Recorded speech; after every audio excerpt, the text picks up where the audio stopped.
lumière que nos cœurs contemplent, la lumière que nos cœurs contemplent.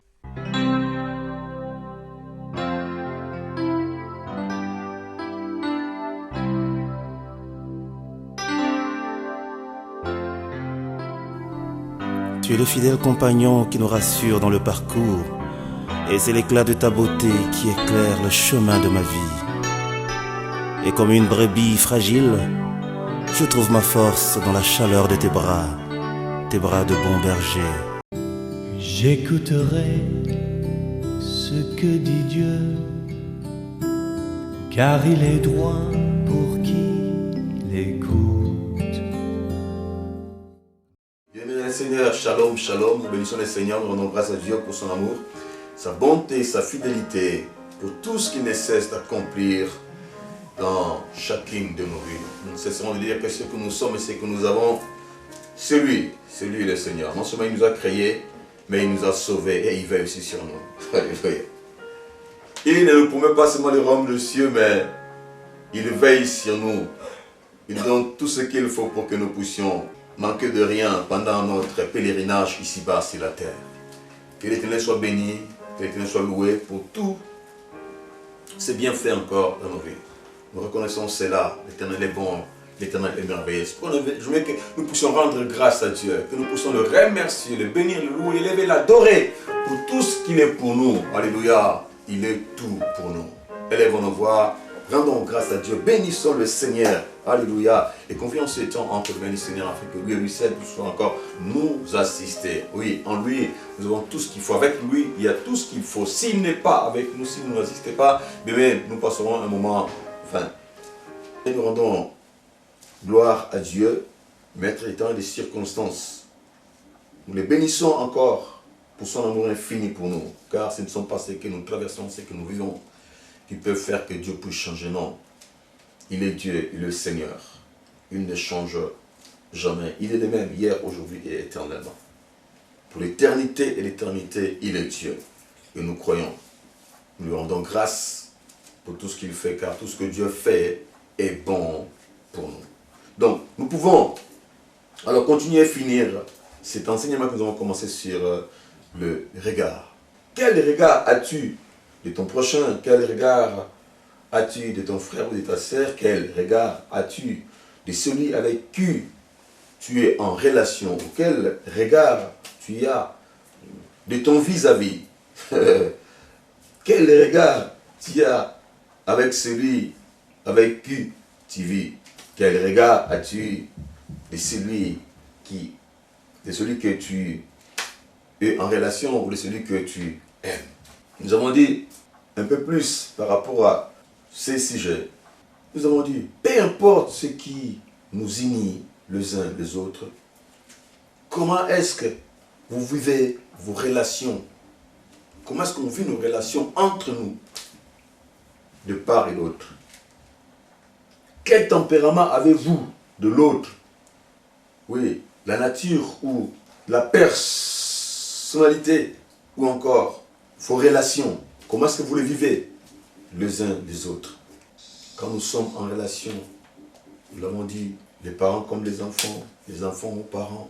Tout dépend quelle relation vous avez dans l'entrepreneuriat, dans la société, dans le business, dans ce que vous pouvez faire entre deux parties. Comment est-ce que vous vous regardez l'un l'autre et vice-versa? Quel regard avez-vous de l'autre dans vos relations?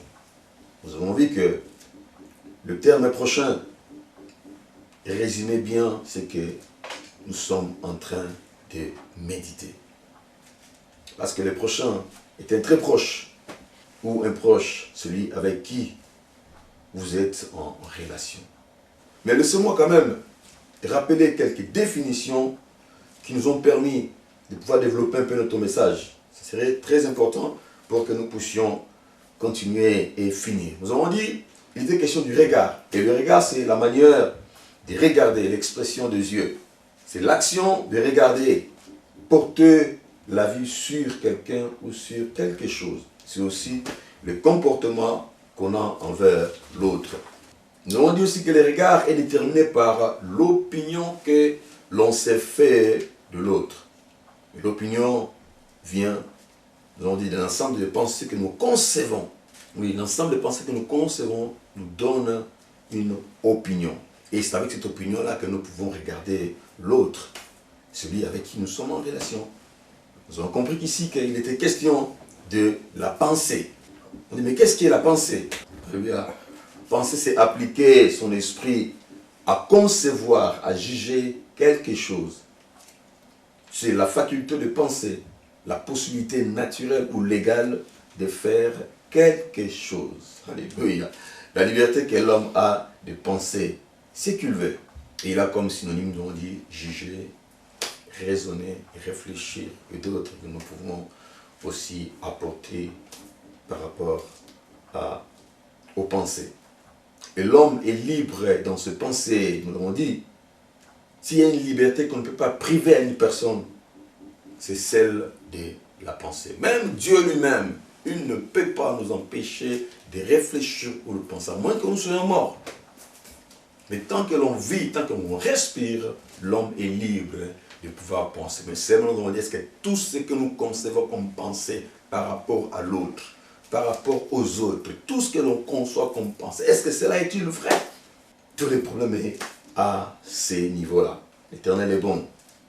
L'Éternel est merveilleux. Voilà, c'est quelques grandes lignes importantes à savoir par rapport à notre sujet. Bien-aimé dans le Seigneur, les regards par rapport à son prochain, ou le deuxième regard, comme nous pouvons encore intituler ces messages, n'est pas seulement question du péché sexuel. Non, regarder une femme ou un homme et finir par tomber dans le péché, soit d'adultère ou d'impudicité, puisqu'il y a un bien-aimé qui a chanté quand même de chez nous, deuxième regard. Bon, le frère a fait mention beaucoup plus au péché sexuel, comment est-ce que l'homme peut regarder et envier et finir par tomber dans le péché. Mais le bien-aimé avait bien dit aussi que c'est aussi les regards qui causent les problèmes dans ce monde. Ah oui, il a bien dit, il a souligné cela, il a dit non, non, il y a un deuxième regard, il y a il y a sexté, quand on regarde son prochain avec un mauvais œil, et c'est cela qui pousse que nous puissions tomber dans le péché. Bien-aimés dans le Seigneur, nous devons comprendre ces choses. Le deuxième regard est tout simplement les péchés que nous commettons quand nous pensons des mauvaises choses par rapport à autrui, par rapport à l'autre. Le deuxième regard détruit le monde. Il est question de tout péché, surtout de la convoitise. Ah oui, la convoitise de la chair et la convoitise des yeux. Bref, la jalousie. Ah oui, c'est ce qui était au commencement, à la base du péché que les premiers hommes, à l'image de l'homme, Adam et Ève, avaient commis. Le péché que Caïn avait commis près de son frère Abel. Ah oui, je parlais des premiers êtres par rapport à Adam et Ève, les premiers enfants qui sont donnés. Et tout a commencé par eux. Bien-aimé Seigneur, je disais, le deuxième regard est ce qui nous pousse, ce qui pousse l'homme à tomber dans le péché. Et c'est là, dans le monde comme dans l'église. Oui, même pour les païens, voire même pour ceux qui sont à l'église, nous qui sommes soi-disant enfants de Dieu. Dans notre quotidien, on se regarde mal les uns les autres et nous arrivons à commettre des actes qui ne glorifient pas le Seigneur. C'est ce que nous vivons au jour les jours. La jalousie. C'est de la jalousie que coulent les mauvaises pensées qui vous donnent les mauvais regards. Pourquoi toujours lui? Lui, moi aussi. Et moi aussi je peux. C'est cela, cette jalousie-là qui pousse les hommes à tomber dans les péchés. Pour le plus faible, bien-aimé le Seigneur, ils font tout pour pouvoir être comme l'autre. Et quand ils ne peuvent pas le faire, par des moyens normaux, quand ils n'ont pas les possibilités, des moyens de le faire, il y en a qui vont par des moyens frauduleux. Il y en a qui vont par des moyens obscurs, cherchant à être comme l'autre. la jalousie. Puisqu'il n'arrive pas à être comme l'autre, il va les chercher par les moyens obscurs. Il y en a qui vont jusqu'à aller tuer son prochain pour avoir son bien. Ceux qui vont par les voies obscures arrivent à sacrifier, à faire couler le sang humain, puisqu'il y a un prix à payer. Nous l'avons dit ici, il n'y avait rien pour rien. Pour nous autres, la grâce que nous avons, le Seigneur Jésus-Christ et les prix que nous devrions payer pour recevoir quoi que ce soit. Et aujourd'hui, parce que Christ a payé les prix par grâce, nous pouvons tout recevoir comme nous sommes dans le Seigneur, comme nous comptons sur le Seigneur.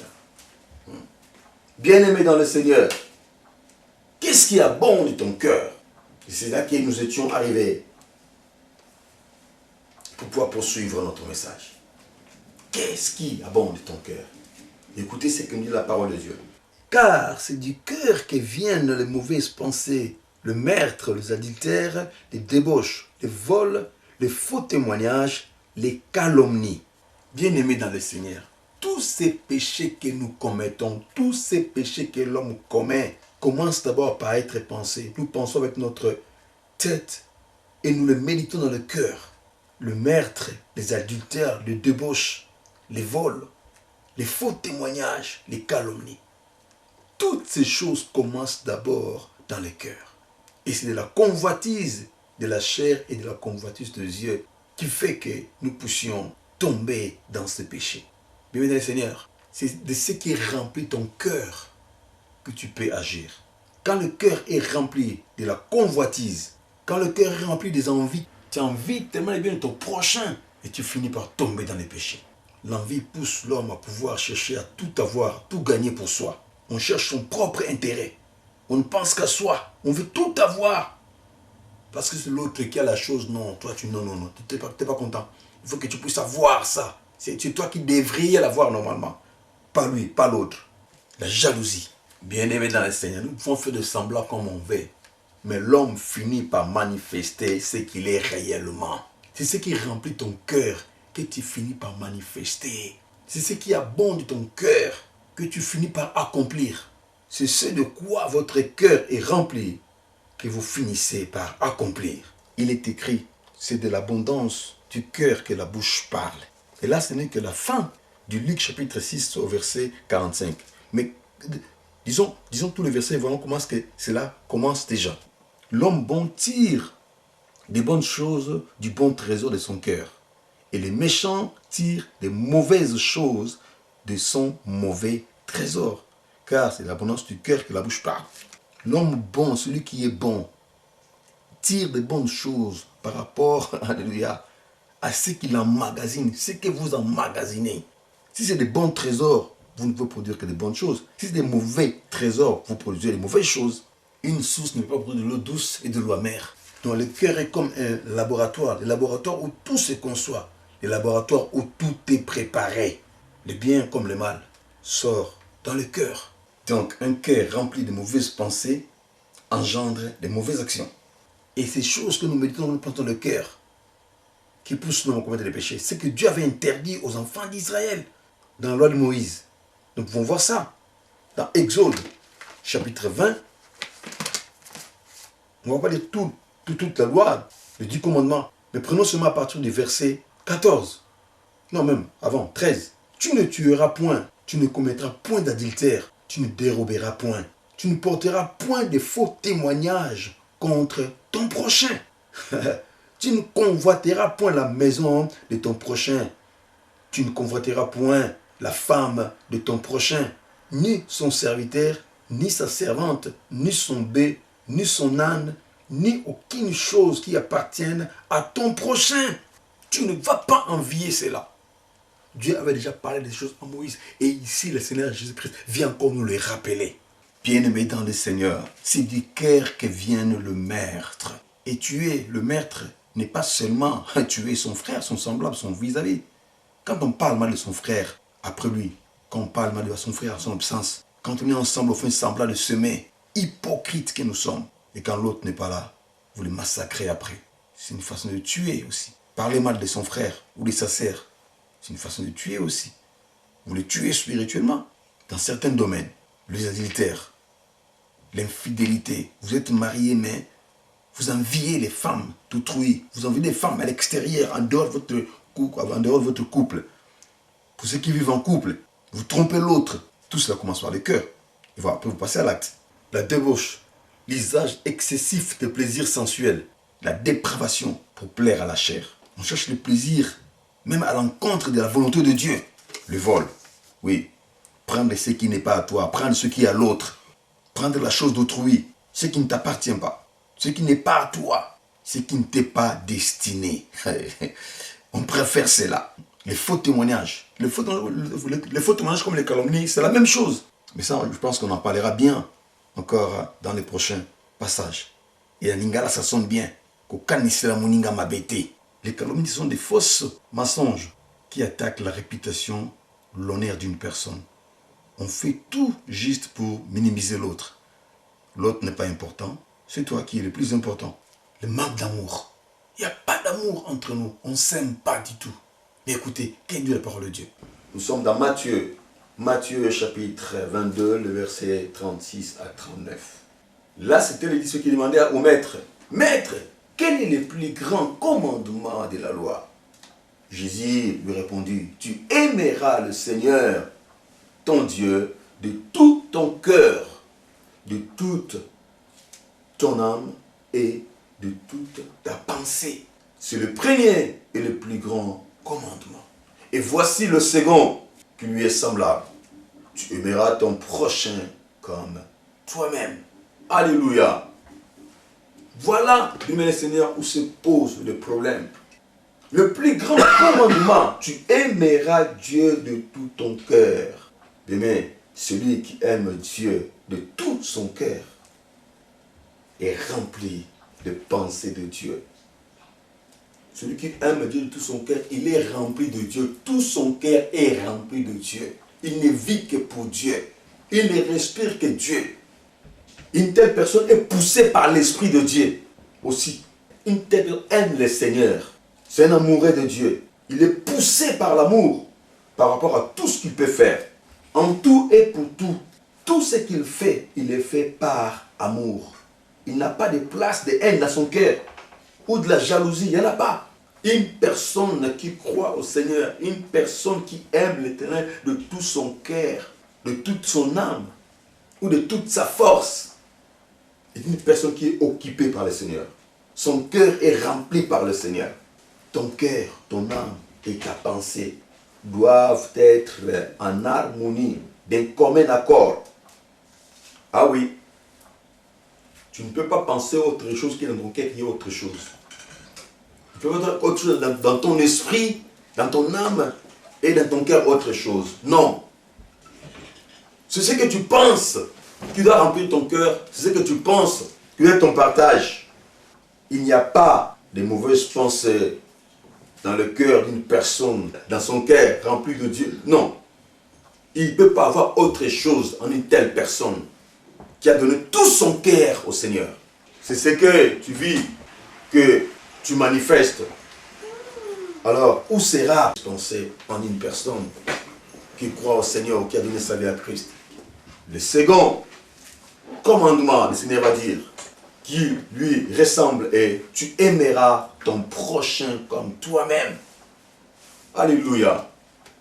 Le premier d'abord, tu dois aimer Dieu, le Créateur, ton Créateur, de tout ton cœur, de ton âme, de toute ta force, de tout ce que tu es. Tu dois les donner, tu dois les disposer à Dieu pour Dieu. Tout ton être doit être pour le Seigneur. Et le second, il dit ici que tu dois aimer ton prochain. Et notre message, quel regard tu as de ton prochain? Tu dois aimer ton prochain. Et cela rejoint ce que nous avons partagé, ce que nous avons dit la dernière fois. Ça rejoint cette pensée de Matthieu chapitre 7, verset 12, les règles d'or. Tu aimeras ton prochain de tout ton cœur. Cela veut dire que ce que tu ne veux pas qu'on te fasse, ne le fais pas à l'autre. Ce que tu aimerais que les autres fassent pour toi, toi fais-le pour les autres. C'est la règle d'or. Alléluia. Puisque lui, il ne peut pas se confondre. Même quand les pharisiens ils ont posé la question, ils attendaient que Christ puisse dire autre chose. Non, le Seigneur les a ramenés toujours dans la loi. Il n'a pas dit autre chose que ce qui était écrit dans la loi. Il les a confirmés. Puisque c'était lui-même, hein, la loi. Bien, le Seigneur, si tu aimes ton prochain, tu ne peux pas lui faire du mal. Si tu aimes ton prochain comme toi-même, tu ne peux pas lui faire du mal. Parce que tu ne peux pas te faire du mal. Puisque tu ne peux pas te faire du mal, on te dit d'aimer ton prochain comme toi-même, donc tu ne lui fais pas du mal. Tu ne peux pas regarder le mauvais œil. Ce que tu ne veux pas qu'on te fasse, ne le fais pas aux autres. Et ce que tu veux que les autres fassent pour toi, toi fais-les pour les autres. Nous l'avons dit, même si les gens ne te font pas du bien, non, toi, au moins, fais-le. Tu auras répondu à la loi et aux prophètes. C'est la volonté de Dieu. Bien-aimé Seigneur, on se fait mal les uns les autres. On se cause du tort à cause des mauvais regards, à cause de la jalousie, à cause de nos mauvais cœurs, des mauvaises pensées, des mauvaises idées que nous nous mettons en tête. Et tout cela, je dis, se passe sous l'œil bienveillant de Dieu. Ah oui. Quand nous nous asseyons là, en train de concevoir des pensées pour l'autre, regarde. Bien-aimé Seigneur, tout ça se passe dans la présence de Dieu parce que Dieu est là. Il voit tout, il connaît tout, il sait tout. La parole nous dit, alléluia, l'Éternel regarde du haut des cieux, il voit tous les fils de l'homme. Du lieu de sa demeure, il observe tous les habitants de la terre. Psaume 33, verset 13-14. L'Éternel nous voit, il nous connaît, il nous sonde. Quand nous sommes assis là, tant qu'on va dans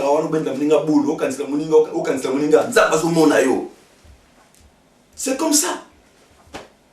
Il n'y a rien que nous pouvons faire en dehors de Dieu. Il n'y a rien qu'il faut faire que Dieu ne peut voir. Oui, Dieu sait tout, Dieu voit tout, Dieu connaît tout. Il a encore écrit, les yeux de l'Éternel sont en tout lieu, observant les méchants et les bons. Comprenez ces choses, bien le Seigneur. Donc ce n'est pas la peine de pouvoir s'asseoir et commencer à avoir de mauvaises pensées, commencer à faire des idées par rapport à autrui. Ce n'est pas la peine. Bien-aimé dans le Seigneur, de la même façon, Dieu voyait Caïn et l'a prévenu, il le fait aussi pour nous. Nous avons lu, nous sommes partis de Genèse. Genèse chapitre 4. Nous avons lu à partir du verset 1er. Laissez-moi rappeler encore cette parole. Les mecs, ils ont fait un sacrifice à l'Éternel. Nous l'avons dit, c'était à l'Éternel qu'il fallait s'en prendre. Il ne fallait pas s'en prendre à son frère. Mais pendant qu'il faisait ses mauvaises pensées, pendant qu'il concevait ses mauvaises pensées, l'Éternel, Dieu, les voyait. Et il pouvait les prévenir. Bien, je dis, tout cela est même pour nous aussi. Quand nous nous asseyons, quand nous faisons des pensées, quand nous faisons des projets dans les fêtes, parce que bien, avant d'arriver à passer à l'acte, si vous voyez un homme commettre un acte, écoutez, même l'État les condamne. La préméditation, hein, Jonathan? Je ne sais pas comment on dit ça. On fait des choses comme ça là, avant que la personne puisse arriver à commettre un acte. Avant qu'elle passe à l'action, on commence d'abord par penser. Mais la Bible dit que quand nous faisons toutes ces choses, l'Éternel Dieu nous voit. Et Dieu ne nous laisse pas comme ça. Il intervient toujours, il nous parle toujours. Comme il a parlé à Caïn. Il a dit, fais attention. Pourquoi es-tu irrité? Là, tu es en colère. Tu es prêt à commettre l'irréparable. Mais fais attention. Toi, domine. Alléluia. Donc, c'est que Caïn avait la possibilité de ne pas passer à l'acte. Mais il s'est entêté, mais il s'est endurci. Il a quand même endurci son cœur. Mais c'est la colère, la colère, la colère. Lisons, Ephésiens chapitre 4, verset 26-27. Le Seigneur est bon, le Seigneur est merveilleux. Ne donnez pas accès au diable. Nous pouvons lire la parole. Ephésiens chapitre 4, verset 26 à 27. Il y a par le nom de Jésus. Amen. Si vous vous mettez en colère, ne péchez point. Que le soleil ne se couche pas sur votre colère. Et ne donnez pas accès au diable. Si vous vous mettez en colère, ne péchez point. Parce que la colère peut vous entraîner dans le péché. La colère c'est normal. il peut arriver que vous vous énervez. Mais seulement, ne gardez pas la colère en vous. Si vous gardez la colère trop en vous, si vous êtes fâché, le diable peut facilement entrer en vous et vous pousser à aller commettre les péchés. Comprenez? On peut s'énerver un moment, mais nous avons le Saint-Esprit qui est en nous. Il faudra que l'on puisse se revenir. Il ne faut pas que vous puissiez vous coucher. Alléluia. Il ne faut pas que le soleil puisse se coucher, que vous dormez à votre colère. Ce n'est pas bon du tout. Ça va vous pousser à méditer, à penser. Si vous êtes en colère, c'est ça. Si vous êtes en colère, la colère comme ça là, le diable peut facilement rentrer et commencer à nourrir votre colère. Il peut commencer à vous argumenter, vous donner des arguments. Au moins, regarde ce qu'il a fait. Tu ne vois pas qu'il ne t'aime pas là, celui-là. Mais regarde ce qu'il a fait. Non, toi, tu peux faire encore mieux que lui. C'est comme ça. Dans la pensée, le diable commence à travailler, à faire des choses. Et qui vont faire de sorte que vous pouvez facilement tomber dans le péché. Ils vont faire très attention. La colère n'est pas une bonne chose. Ne pas surtout garder la colère. Ça attire la présence de l'ennemi. Et l'ennemi, il ne rentre pas loin. S'il faut qu'il rentre, il peut rentrer à celui qui est proche de toi. Ah oui. Parce que toi, tu es tellement énervé. Tu permets le diable de rentrer. Le diable, s'il ne peut pas agir en toi, il peut agir par rapport à celui qui est à côté de toi. Par rapport à tes pensées, il peut te faire aider. Et s'il faut qu'il te fasse aider, il ne va pas le faire avec une personne lointaine. C'est avec ton prochain, avec celui que tu es souvent, avec celui que tu es en train de relations. Et c'est comme ça qu'on arrive à se tuer entre nous, par rapport à nos relations, par rapport à ce que nous sommes, par rapport à ce que nous faisons. Le diable, il ne va pas aller loin. Alléluia. Juste celui qui est à tes côtés ou à celui avec qui entretient des relations. Faites très attention. Quand vous êtes en colère, nous sommes des enfants de Dieu, Nous devons prier le Seigneur, comprendre que le diable est trop rusé. Lui, il aime ça, afin qu'il puisse s'immiscer et pouvoir nous causer du tort. Et il a fini par passer à l'acte. Il a tué son frère. Dis, mais le Seigneur, écoutez, pour Caïn et Abel, ce n'était que normal, parce que les enfants n'avaient plus l'Esprit de Dieu. Leurs parents, déjà, Adam et Ève, avaient perdu l'Esprit de Dieu. Ils ne pouvaient pas discerner, comprendre les choses comme vous et moi aujourd'hui. Dis, mais Seigneur, nous avons le Saint-Esprit. Nous qui sommes enfants de Dieu, nous avons resté Christ comme notre Seigneur et Sauveur. Le Seigneur nous a donné le Saint-Esprit. Et le Saint-Esprit est là pour nous illuminer, pour nous éclairer. Alléluia. C'est pourquoi quand nous parlons, je disais, quand nous réfléchissons, quand nous cherchons, il y a toujours une voix intérieure qui nous parle. La Bible dit, une chose peut-il arriver sans que l'Éternel l'ait ordonné. Et rien ne peut arriver si l'Éternel, alléluia, ne parle au travers de ses serviteurs, les prophètes. Mais je dis toujours, si nous sommes attentifs et attentives dans tout ce qui peut nous arriver, si nous sommes attentifs, Dieu nous parle toujours. Dieu nous prévient toujours. Ah oui. Si nous faisons attention, nous pouvons éviter beaucoup de choses. Les problèmes avec nous, nous sommes souvent distraits. Nous sommes trop distraits. Même quand nous prions le Seigneur. Pour Caïn et Abel, cela était normal. Caïn pouvait passer à l'acte. Mais pas pour vous et moi. Nous sommes nés en Christ. Nous avons l'Esprit de Dieu. Nous pouvons comprendre les choses. Nous pouvons bien juger les choses. C'est pourquoi la parole nous demande de chercher la sagesse. Nous devons chercher la sagesse. Elle veut dire, celui qui n'a pas la sagesse, qui le demande à Dieu. La sagesse, c'est quoi? La sagesse, c'est le fait de pouvoir bien juger les choses. C'est la bonne compréhension des choses. Dans chaque situation qui arrive, si vous êtes sage, vous comprenez, ça, c'est comme ça. Et si vous comprenez, vous pouvez éviter. Vous pouvez éviter cela. Le Seigneur est bon. Le Seigneur est merveilleux. Bien, le Seigneur, ce n'est pas la peine d'avoir des mauvaises pensées les uns les autres. Ce n'est pas la peine d'avoir des mauvaises pensées pour ton frère. Tu risques de commettre l'irréparable. Ah oui, on arrive même à s'entretuer aujourd'hui à cause de mauvaises pensées. Aujourd'hui, l'empoisonnement, c'est devenu monnaie courante. On peut facilement tuer son frère, même pour un rien. Et tout cela, c'est à cause de la jalousie. La jalousie, béni le Seigneur. Ce qui a fait qu'à la base, Caïn puisse tuer son frère. Parce qu'il était jaloux de son frère. Et cela continue juste aujourd'hui. Parce que le diable ne change pas ses tactiques. Le diable, il est ce qu'il était. Et il est toujours ce qu'il est. À cause de la jalousie. Bien Seigneur. Et c'est là pourquoi? Pour la convoitise. La convoitise de la chair et la convoitise des yeux. Le koso kaka ya misu. Le koso nzoto. On veut tout avoir. Juste pour satisfaire le corps. Pour satisfaire le corps, on peut tout faire. Aujourd'hui, on arrive à tuer son frère, à tuer son prochain, pour avoir son bien. Mais quand tu vois ce bien-là, toi aussi, tu n'es pas éternel. Toi-même, celui qui prend ça, tu vas toi aussi un jour le laisser. Voyez un peu l'homme. Alors, pourquoi avoir le sang innocent entre ses mains? Parce que le sang crie. Quand vous tuez, quand vous empoisonnez les gens, et Dieu ne laisse pas impuni le péché, vous allez finir par payer cela. Vous allez finir par payer cela. Bien aimé dans le Seigneur, comprenons ces choses. Pourquoi nous faire du mal les uns les autres? Pourquoi? Ça sert à quoi? Le bien que nous pouvons chercher à avoir quoi que ce soit. Bien Seigneur, nous sommes faillibles. Je dis tantôt ici, les biens de ce monde, comme le monde passera, et cela aussi passera avec. Alors pourquoi se donner beaucoup de peine par rapport à ce qui concerne la chair?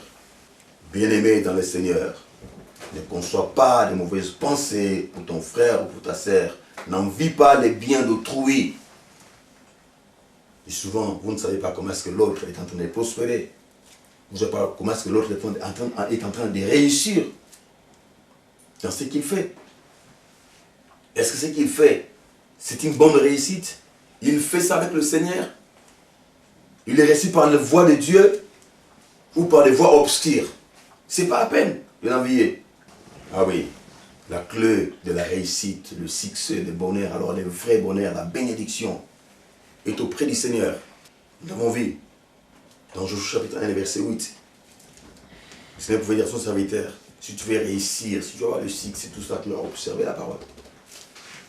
Le bonheur, le vrai bonheur est auprès du Seigneur. L'éternel Dieu est celui, alléluia, qui bénit. Et c'est la bénédiction de l'éternel qui le fait enrichir. Elle ne se fait suivre d'aucun chacun. Ce qui est bien dans le Seigneur. Si nous sommes sincères avec le Seigneur, nous contemplons la gloire de Dieu. Lisons, alléluia, Jacques chapitre 3, verset 13 à 18.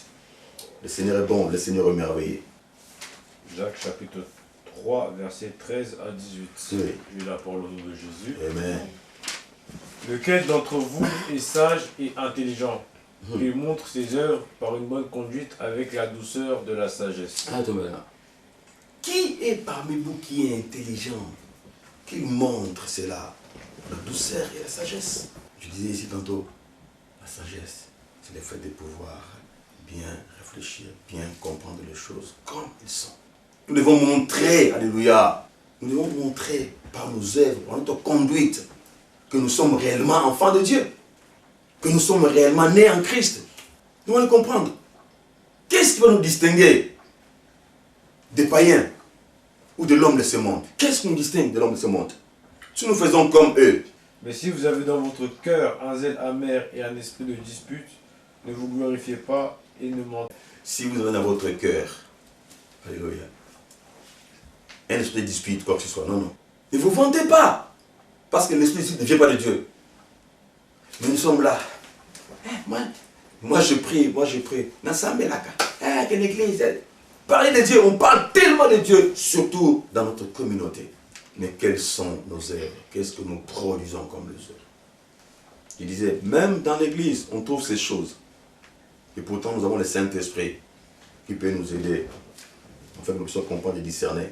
Parce que nos cœurs ne sont pas remplis de Dieu. Parce que tous nos cœurs ne sont pas remplis de Dieu. Il y a des compartiments où Dieu contrôle et des compartiments où Dieu ne peut pas contrôler. Et quand on est comme ça, on ne peut pas réussir avec le Seigneur. On continue.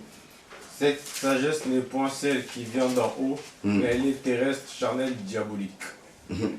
Car là où il y a un zèle amer et un esprit de dispute, il y a du désordre et toutes sortes de mauvaises actions. Ah oui. Quand il y a des désordres, mais Dieu n'est pas là. Notre Dieu est un Dieu d'ordre. Là où il y a des désordres, là où il y a des disputes, là où il y a des querelles, non, non, non. Dieu n'est pas là. Et si Dieu n'est pas là, qu'est-ce qu'il peut se faire? Là où il n'y a pas Dieu, c'est l'ennemi. Il n'y a pas un juste milieu. Oh non, non, non, il n'y a pas un juste milieu. Où il y a le Seigneur, où il n'y a pas le Seigneur. Où c'est le Seigneur qui règne, où c'est le diable qui règne. Ah oui, il faut comprendre ces choses. Allons-y. La sagesse d'en haut est premièrement pure, ensuite pacifique, modérée, conciliante, pleine de miséricorde. Un homme qui a la sagesse de Dieu, c'est un homme qui est modéré. Il fait les choses calmement comme il faut. Il écoute le Seigneur, il est inspiré, il est révélé par le Seigneur. Il sait qu'à ce moment, il doit faire ceci, à ce moment. Il n'est pas jaloux. Il n'y a pas de jalousie en lui. Parce que si l'autre fait ça, s'il prospère, oui, c'est sa grâce. Ça, c'est ce qui lui était donné. Moi aussi, je dois me concentrer pour moi. Nous l'avons dit ici. Dieu a donné à chacun selon ses capacités. Dieu a donné à chacun selon la mission que nous avons accomplie ici-bas sur la terre. Ce n'est pas la peine d'envier ton frère ou d'envier ta sœur. Ce n'est pas la peine d'être jaloux de l'autre. On continue. Jésus. Pleine de miséricorde et de bons fruits, exempte de duplicité, d'hypocrisie. Nous devons être des hommes et des femmes qui sont sages, qui sont poussés par l'Esprit de Dieu, qui ne font pas les choses par hypocrisie. Alléluia. Des hommes et des femmes qui savent que non, Dieu voit tout, Dieu sait tout, Dieu a ses regards braqués sur la terre, qui me voit. Et n'oubliez pas d'aimer le Seigneur. Même vous qui n'avez pas crié au Seigneur, nous qui sommes en Christ, nous tous, nous sommes sous les regards du Seigneur. Nous l'avons lu ici, les yeux des ténèbres sont braqués sur la terre, ils regardent les bons comme les méchants. Alors comment faites-vous les choses? Continuez. Le fruit de la justice est semé dans la paix par ceux qui recherchent la paix. Si nous sommes justes, le Seigneur nous a justifiés, nous sommes justes parce que Christ a payé les prix. Si nous sommes justes, manifestons le fruit de la justice. Si c'est lui, Christ, qui abonde nos cœurs, d'aimer le Seigneur, nous devons manifester Christ. Alors si nous avons le cœur encore à concevoir de mauvaises choses, à faire de mauvaises choses, c'est que nos cœurs sont remplis d'autres choses. 2 Corinthiens 3,5. Alléluia. Nous allons chuter. 2 Corinthiens chapitre 3, verset 5. Je lis la parole au nom de Jésus. Amen. Ce n'est pas à dire que nous soyons par nous-mêmes capables de concevoir quelque chose comme venant de nous-mêmes, notre capacité. Au contraire, vient de Dieu. Alléluia.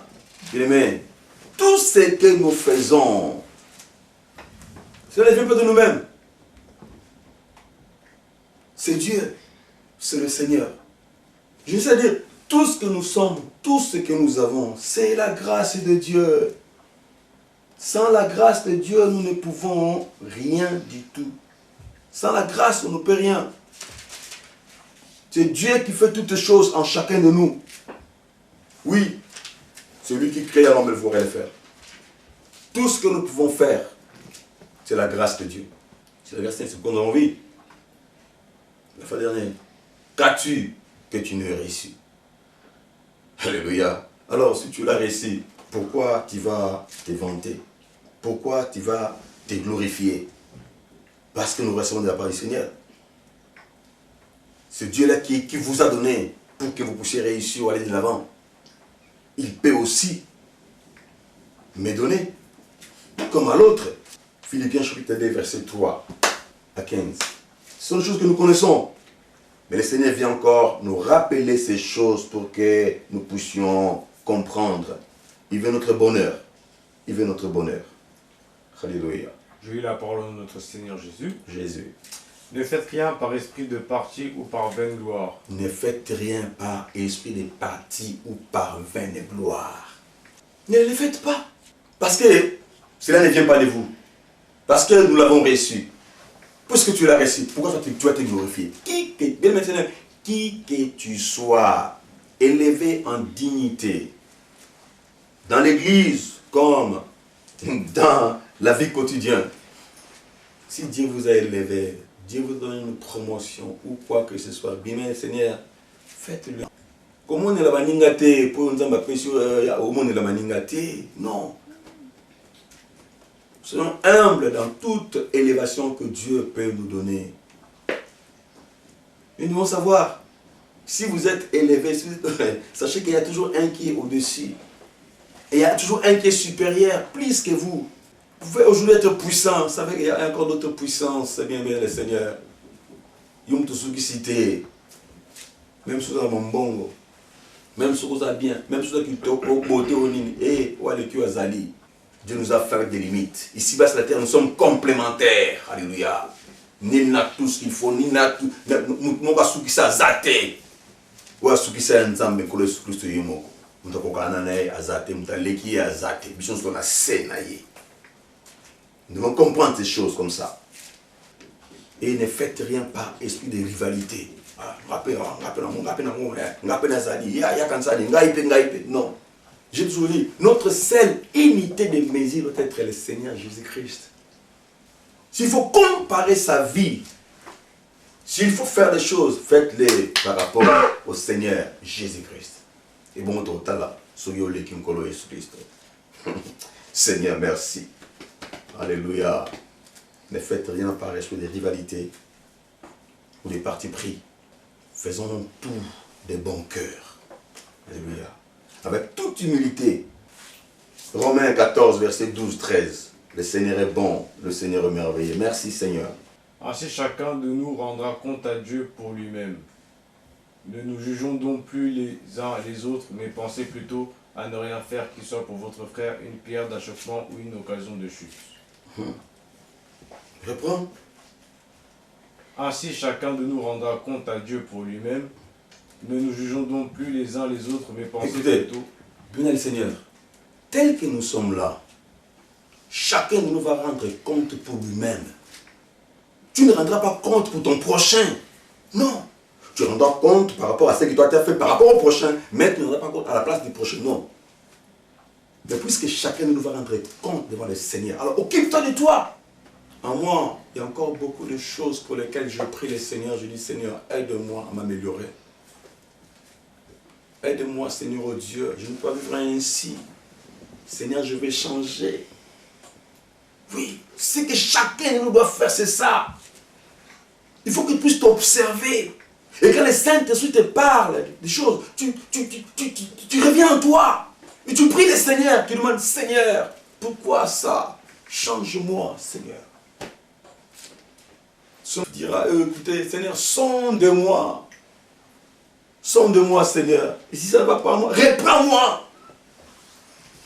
Je sais que chacun de nous doit faire, bien le Seigneur, implorer la miséricorde de Dieu afin que nous soyons transformés à l'image de Dieu. Être celui que Dieu veut que nous soyons. Très important. Bien le Seigneur. C'est Dieu qui fait toutes choses. C'est de Dieu qui viennent. Alléluia. Le mot est le bien. Toutes choses.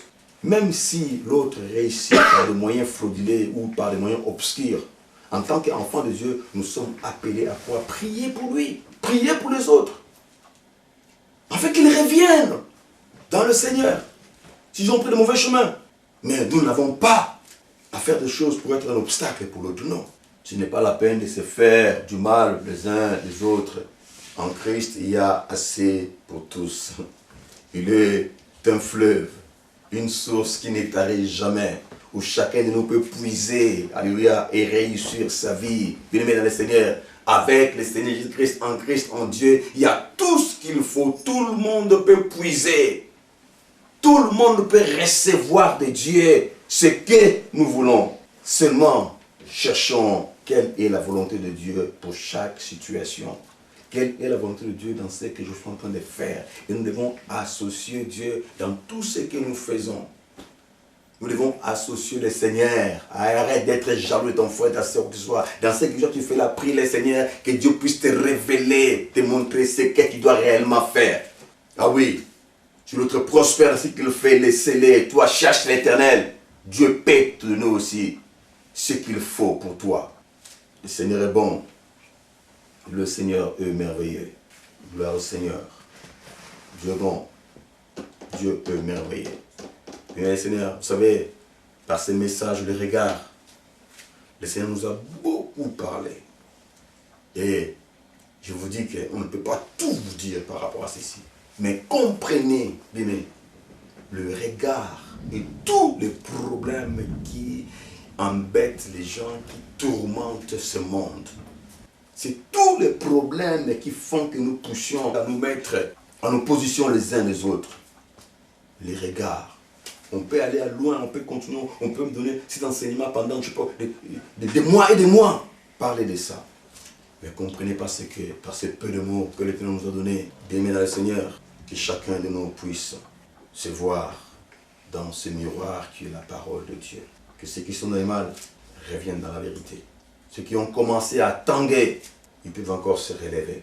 Ceux qui sont dans le mal, vous pouvez changer parce que tout le monde peut changer.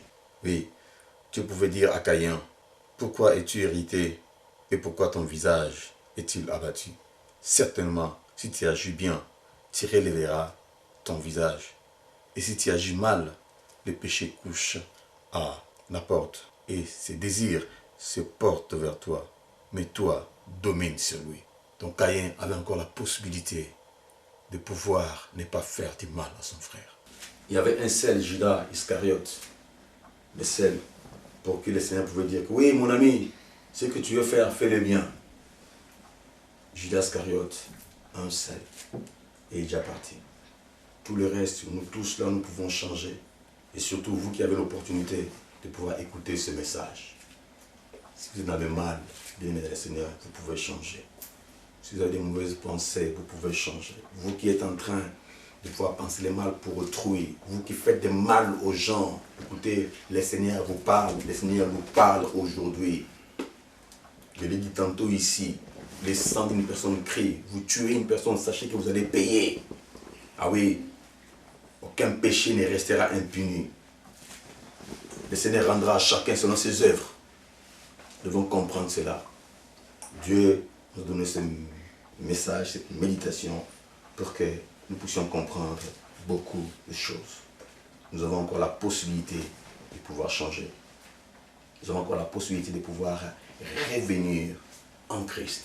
En Christ, il y a assez pour tout un chacun et chacune de nous. Chacun de nous a son espace où il peut briller. Nous pouvons puiser. Il est une source qui ne tarit jamais. En Christ, nous sommes bénis. Dieu a créé l'homme. Dès le commencement, Dieu avait béni l'homme et la femme. Chacun de nos têtes que nous sommes là, nous sommes bénis. Vous êtes bénis, ma sœur. Vous êtes bénis, mon frère. Seulement, cherchez seulement en quoi Dieu vous a appelé. Cherchez seulement quelle est votre destinée.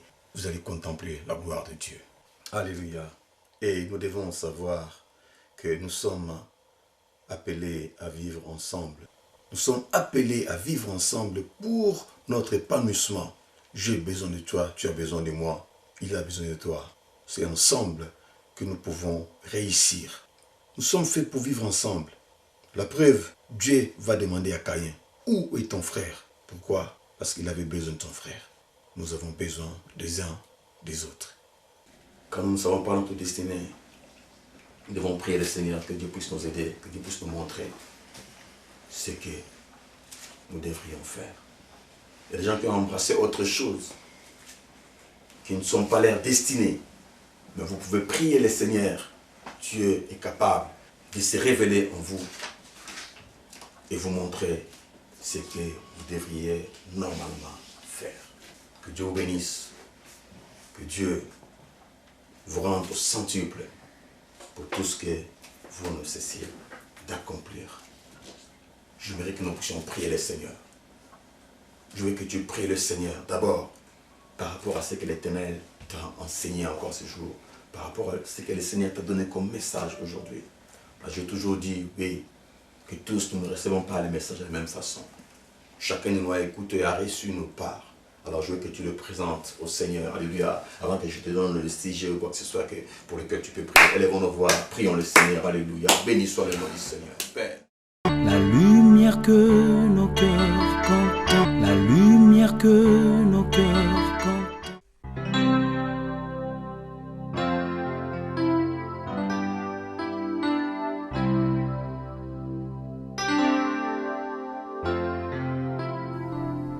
Tu es le fidèle compagnon qui nous rassure dans le parcours, et c'est l'éclat de ta beauté qui éclaire le chemin de ma vie.